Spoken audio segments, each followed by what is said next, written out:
Just think about that. See, because many of us have this question in mind. Everything will be all right for me, fill in the blank. My life would be great, fill in the blank. And I don't want to burst your bubble, but what if you knew the next call was the one? What if you knew that it was the next call that would provide you financial security? What if you knew that the next call would be the one that provides healing for your mind and your body? What if the next call made everything better? That's why Jesus says we ought always pray and not faint or lose heart.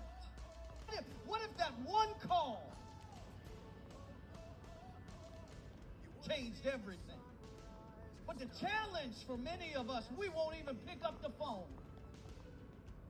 We won't even respond to God's prompting anymore because we have grown to such a place of discontentment and we've been disappointed time and time and time again. So why do I even pray anymore? But in Luke 18, we read the story about a widow woman and an unjust judge.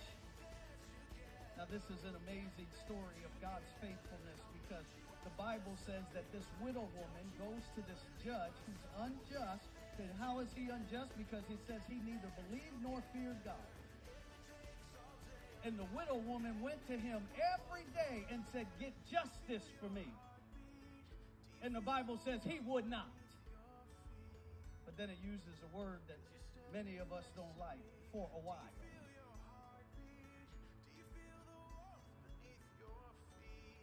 But then he says to himself, "Let me just go ahead and give her what she asked for, lest she weary me by her continual," hello somebody, let that word sink in, "through her continual coming."